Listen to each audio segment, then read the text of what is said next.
সুপ্রিয় দর্শক মন্ডলী, আসসালামু আলাইকুম। দেশে এবং দেশের বাইরে যে যেখান থেকে শুনছেন, আশা করি ভালো আছেন, সুস্থ আছেন, নিরাপদে আছেন। আমি অ্যাডভোকেট মোহাম্মদ বেলায়েত হোসেন। আমার আইন বিষয়ক চ্যানেল লিগ্যাল নলেজে আপনাদের সবাইকে জানাই সুস্বাগত।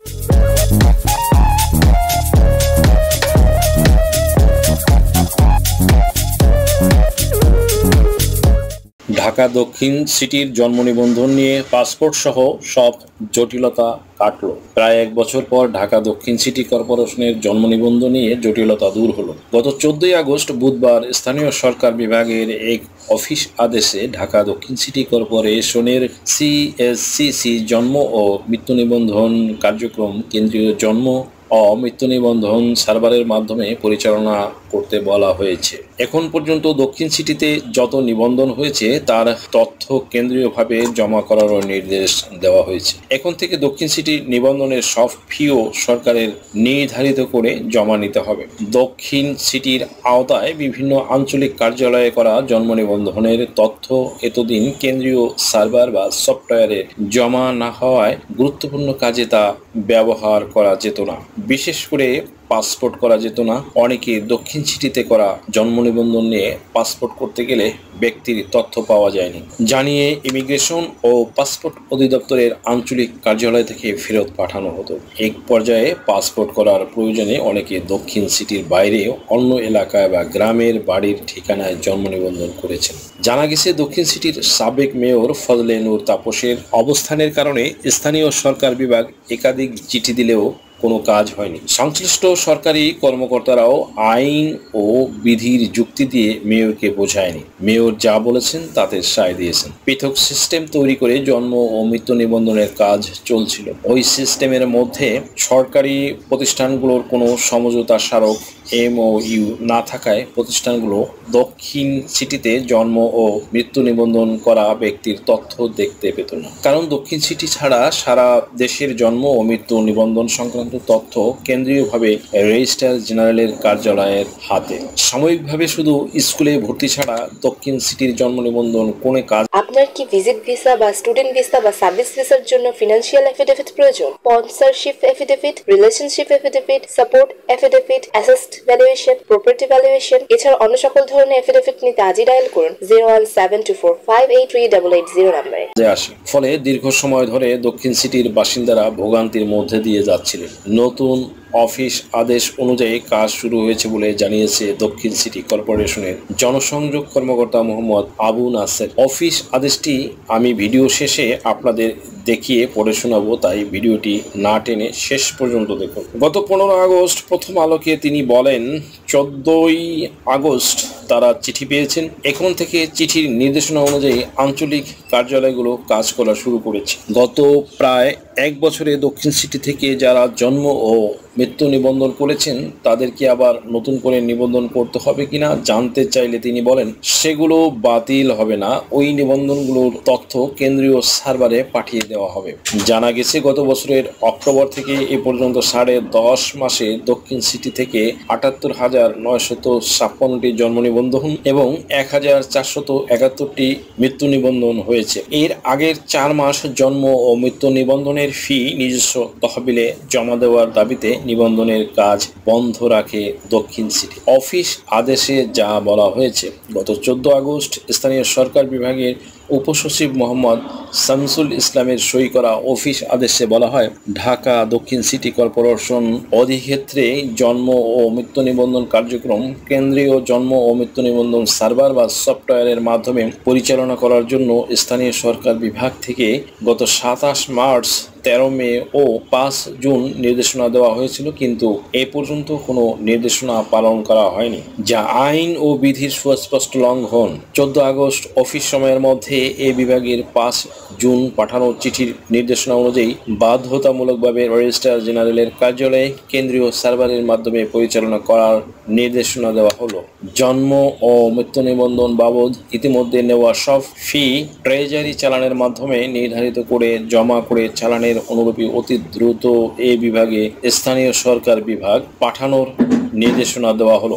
এতদিন যত নিবন্ধন করা হয়েছে তার তথ্য স্থানান্তর করার নির্দেশনা দিয়ে অফিস আদেশে বলা হয়, ঢাকা দক্ষিণ সিটি কর্পোরেশনের নিজস্ব সার্ভারে ইতিমধ্যে সংরক্ষিত জন্ম ও মৃত্যু নিবন্ধন সংক্রান্ত যাবতীয় তথ্য বাধ্যতামূলকভাবে রেজিস্ট্রার জেনারেলের কার্যালয়ের আওতাধীন কেন্দ্রীয় জন্ম ও মৃত্যু নিবন্ধন সার্ভারে হস্তান্তরের প্রয়োজনীয় ব্যবস্থা নেওয়ার নির্দেশনা দেওয়া হলো। এক্ষেত্রে রেজিস্ট্রার জেনারেলের কার্যালয় প্রয়োজন অনুযায়ী কারিগরি সহায়তা দেবে। অফিস আদেশে আরও বলা হয়, এই আদেশ আবশ্যিকভাবে পালন করতে ব্যর্থ হলে সরকার সংশ্লিষ্ট ব্যক্তিদের বিরুদ্ধে প্রয়োজনীয় বিধিগত ব্যবস্থা নেবে। নিবন্ধন নিয়ে যা হয়েছিল, গত বছরের জুন জুলাই মাসের দিকে নিবন্ধনের ফির অর্থ নিজস্ব তহবিলে জমা হওয়ার দাবিতে নিবন্ধন বন্ধ রাখে ডিএসসিসি। এরপর 4 অক্টোবর নিজস্ব সিস্টেম সার্ভার হিসাবে অধিক পরিচিত দিয়ে নিবন্ধনের কাজ শুরু করে ডিএসসিসি। বিষয়টিকে আইন বহির্ভূত জানিয়ে গত বছরের 19 অক্টোবর স্থানীয় সরকার বিভাগের সচিবের কাছে চিঠি পাঠানো তৎকালীন রেজিস্ট্রার জেনারেল মোহাম্মদ রাশেদুল হাসান। ওই চিঠিতে জন্ম ও মৃত্যু নিবন্ধন আইন 2004-এর 7-এর ক এর 2 এবং জন্ম ও মৃত্যু নিবন্ধন বিধিমালা 2008-এর 6ষ্ঠ অধ্যায়ের 19-এর 2 ধারা তুলে ধরা হয়। আইনের 7-এর ক এর 2 ধারা অনুসারে রেজিস্ট্রার জেনারেলের দায়িত্ব ও কার্যাবলী বিধি দ্বারা নির্ধারিত হবে। বিধিমালার 6ষ্ঠ অধ্যায়ের 19-এর 2 ধারা অনুসারে সফটওয়্যার নির্মাণ ও রক্ষণাবেক্ষণ ও ওই সফটওয়্যারের মাধ্যমে নিবন্ধনের তথ্য কেন্দ্রীয় তথ্য ভাণ্ডারে সংরক্ষণ করার এখতিয়ার রেজিস্ট্রার জেনারেলের। পরে নতুন রেজিস্ট্রার জেনারেল মোহাম্মদ জাহিদ হোসেন এ বছরের জানুয়ারি মাসে দায়িত্ব নেওয়ার পর মার্চ, মে ও জুন মাসের স্থানীয় সরকার বিভাগে চিঠি পাঠিয়ে দক্ষিণ সিটির তৈরি নিজস্ব সার্ভারে জন্ম ও মৃত্যু নিবন্ধন করাকে আইন বহির্ভূত বলে উল্লেখ করেন। তবে এরপরও বিষয়টিকে আমলে নেই দক্ষিণ সিটি। গত 5 অক্টোবর শেখ হাসিনা সরকার পতনের আগ থেকেই মেয়র তাপস কর্মস্থলে অনুপস্থিত থাকেন। সবশেষ 14 আগস্ট স্থানীয় সরকার বিভাগ অফিস আদেশ জারি করলে দক্ষিণ সিটির নিবন্ধন। আপনি কি কাবিননামা বা নিকানামা ইংরেজিতে অনুবাদ করে নোটারি করতে চান? ম্যারেজ সার্টিফিকেট ইংরেজি অনুবাদ সহ নোটারি প্রয়োজন? তাছাড়াও যে কোনো প্রকার ডকুমেন্ট নোটারি বা হলফনামা করতে আজই ডায়াল করুন 01-724-583880 নম্বরে। সংক্রান্ত তথ্য কেন্দ্রীয় সার্ভারে নেওয়া শুরু হয়। প্রসঙ্গত পাসপোর্ট সহ শিক্ষার বিভিন্ন ক্ষেত্র, ড্রাইভিং লাইসেন্স, জাতীয় পরিচয়পত্র সহ বিভিন্ন সেবা নিতে জন্ম সনদের প্রয়োজন হয়। এই সেবাগুলো নেওয়ার জন্য ডিএসসিসিকে রেজিস্ট্রার জেনারেলের কার্যালয় থেকে শুরু করে জনপ্রশাসন মন্ত্রণালয়, পররাষ্ট্র মন্ত্রণালয়, মাদ্রাসা ও কারিগরি শিক্ষা বিভাগ, আর্থিক প্রতিষ্ঠান বিভাগ, আইন ও বিচার বিভাগ, স্বাস্থ্যসেবা বিভাগ, স্বাস্থ্য, শিক্ষা ও পরিবার কল্যাণ বিভাগ, ভূমি মন্ত্রণালয়, প্রাথমিক ও গণশিক্ষা মন্ত্রণালয়, মাধ্যমিক ও উচ্চশিক্ষা বিভাগ, স্বরাষ্ট্র মন্ত্রণালয়, বাংলাদেশ পুলিশ, নির্বাচন কমিশন, বাংলাদেশ সড়ক পরিবহন কর্তৃপক্ষ, বীমা উন্নয়ন ও নিয়ন্ত্রণ কর্তৃপক্ষ, বিভাগীয় কমিশনার সহ মোট 22টি প্রতিষ্ঠানের সঙ্গে MOU সই করতে হবে। এছাড়া আইন ও বিধি সংশোধনের প্রয়োজন আছে। এই পদক্ষেপগুলো নেওয়ার জন্য স্থানীয় সরকার বিভাগের অনুমোদন লাগবে। এবার অফিস আদেশটি আপনাদেরকে পড়ে শোনানো হচ্ছে, দেখুন। অতি জরুরি, গণপ্রজাতন্ত্রী বাংলাদেশ সরকার, স্থানীয় সরকার, পল্লী উন্নয়ন ও সমবায় মন্ত্রণালয়, স্থানীয় সরকার বিভাগ, সিটি কর্পোরেশন 1 শাখা, তারপরে ওয়েবসাইট নাম্বারটি এবং এখানে একটি স্মারক নাম্বার আছে যেই তারিখে প্রকাশিত হয়েছে, অর্থাৎ 14 আগস্ট, সেই তারিখটি দেওয়া আছে ইংরেজি এবং বাংলায়। অফিস আদেশ। ঢাকা দক্ষিণ সিটি কর্পোরেশন অধিক্ষেত্র জন্ম ও মৃত্যু নিবন্ধন কার্যক্রম কেন্দ্রীয় জন্ম ও মৃত্যু নিবন্ধন সার্ভার সফটওয়্যারের মাধ্যমে পরিচালনা করার জন্য স্থানীয় সরকার বিভাগ থেকে ক, এই যে স্মারক নাম্বারটি দেওয়া আছে তারিখ সহ, খ নম্বরের স্মারক নাম্বার এবং তারিখ ও গ নম্বরের স্মারক নাম্বার এবং তারিখ, এই স্মারককে নির্দেশনা প্রদান করা হয়েছিল, কিন্তু এ পর্যন্ত এই নির্দেশনা প্রতিপালন করা হয়নি, যা আইন ও বিধির সুস্পষ্ট লঙ্ঘন।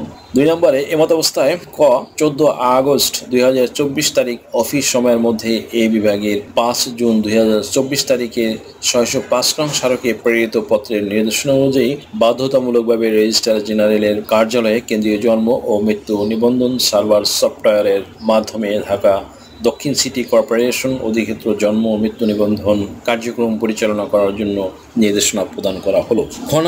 খ নম্বরে রয়েছে জন্ম ও মৃত্যু নিবন্ধন বাবদ ইতিমধ্যে গৃহীত সকল ফি রেজিস্ট্রি ট্রেজারি চালানের মাধ্যমে নির্ধারিত করে জমা প্রদান করে চালানের অনুলিপি অতি সত্বর এ বিভাগে প্রেরণের জন্য নির্দেশনা প্রদান করা হলো। গ নম্বরে ঢাকা দক্ষিণ সিটি কর্পোরেশনের নিজস্ব সার্ভারে ইতিমধ্যে সংরক্ষিত জন্ম মৃত্যু নিবন্ধন সংক্রান্ত যাবতীয় তথ্য বাধ্যতামূলকভাবে রেজিস্ট্রার জেনারেলের কার্যালয়ের আওতাধীন কেন্দ্রীয় জন্ম ও মৃত্যু নিবন্ধন সার্ভারে হস্তান্তরের প্রয়োজনীয় ব্যবস্থা গ্রহণের জন্য নির্দেশনা প্রদান করা হলো। গহ এক্ষেত্রে রেজিস্ট্রার জেনারেলের কার্যালয়ে প্রয়োজনীয় অনুযায়ী কারিগরি সহযোগিতা প্রদান করবে এবং বিধি মোতাবেক জারিকৃত এ আদেশ আবশ্যিকভাবে পালন করতে ব্যর্থ হলে সরকার সংশ্লিষ্টদের বিরুদ্ধে প্রয়োজনীয় বিধিগত ব্যবস্থা গ্রহণ করবে। 3 নম্বরে জনস্বার্থ জারিকৃত এ আদেশ অবিলম্বে কার্যকর হবে। অতঃপর এখানে রয়েছে মোহাম্মদ শামসুল ইসলাম উপসচিব ফোন নাম্বার এবং তার ইমেল নাম্বারটি। এরপরে কার্যক্রম অর্থাৎ কার্যক্রমে এখানে 1 নম্বরে প্রধান নির্বাহী কর্মকর্তা ঢাকা দক্ষিণ সিটি কর্পোরেশন নগর ভবন ঢাকা। 2 নম্বর রেজিস্ট্রার জেনারেল জন্ম মৃত্যু নিবন্ধন রেজিস্ট্রার জেনারেল কার্যালয় ঢাকা। অতঃপর এখানে অনুলিপি দেওয়া হয়েছে 1 থেকে 6 নম্বর সিরিয়ালে পর্যায়ক্রমে। প্রিয় দর্শক মণ্ডলী, আশা করি ভিডিওটি থেকে সামান্যতম হলেও উপকৃত হয়েছেন। যদি ভিডিওটি আপনাদের সামান্যতম উপকার আসে তাহলে রিকোয়েস্ট করব চ্যানেলটি লাইক, শেয়ার, কমেন্টস এবং সাবস্ক্রাইব করে পাশে থাকা বেল আইকনটি প্রেস করে দিন, যাতে পরবর্তী ভিডিওর নোটিফিকেশনটি খুব সহজেই পেয়ে যান। আজকের মতো এখানে শেষ করছি। দেখা হবে অন্য কোনো দিন, অন্য কোনো ভিডিওতে, অন্য কোনো আইনি কন্টেন্ট নিয়ে। সেই পর্যন্ত সকলে ভালো থাকুন, সুস্থ থাকুন, নিরাপদে থাকুন। আবারও সবাইকে ধন্যবাদ জানিয়ে এখানেই শেষ করছি। আল্লাহ হাফেজ।